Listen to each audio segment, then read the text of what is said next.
Hello everyone, today chicken fry piece biryani simple and టేస్టీగా ఎలా చేయాలో చూసేద్దాం. ఫస్ట్ 1 కేజీ చికెన్ని క్లీన్ చేసుకొని కుక్కర్లో వేసుకోవాలి. నెక్స్ట్ అందులో అల్లం వెల్లుల్లి పసుపు ఉప్పు వేసుకొని 3 విజిల్స్ వచ్చేదాకా బాయిల్ చేయాలి. నెక్స్ట్ స్ట్రైనర్ ద్వారా వాటర్ అంతా రిమూవ్ చేసుకొని చికెన్ని సెపరేట్ చేయాలి. నెక్స్ట్ స్టవ్ పై బిర్యానీ పాన్ పెట్టి నెయ్యి వేసుకొని whole garam masala onion tomato అల్లం వెల్లుల్లి బిర్యానీ మసాలా అన్నీ వేసుకొని మంచిగా ఫ్రై అయిన తర్వాత 1 గ్లాస్ బాస్మతి రైస్కి 1.5 గ్లాస్ వాటర్ వేసుకోవాలి. చికెన్ బాయిల్ చేసిన తర్వాత వచ్చిన వాటర్ ఉంది కదండి, ఆ వాటర్ యాడ్ చేస్తే మంచి టేస్ట్ వస్తుంది. నెక్స్ట్ ముందుగా నానబెట్టిన రైస్ కూడా అందులో వేసుకొని హై ఫ్లేమ్లో ఒక 5 మినిట్స్, లో ఫ్లేమ్లో ఒక 5 మినిట్స్ నుంచి స్టవ్ బంద్ చేస్తే ఎంతో టేస్టీగా ఉండే బిర్యానీ రెడీ.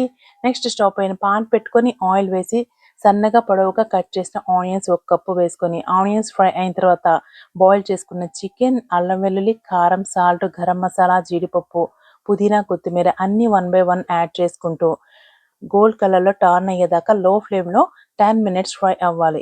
అంతే, స్పెషల్ చికెన్ ఫ్రై రెడీ. వీడియోలో చూపిన విధంగా మంచిగా డెకరేట్ చేసి సర్వ్ చేస్తే సూపర్గా ఉంటుంది. Once you also try it.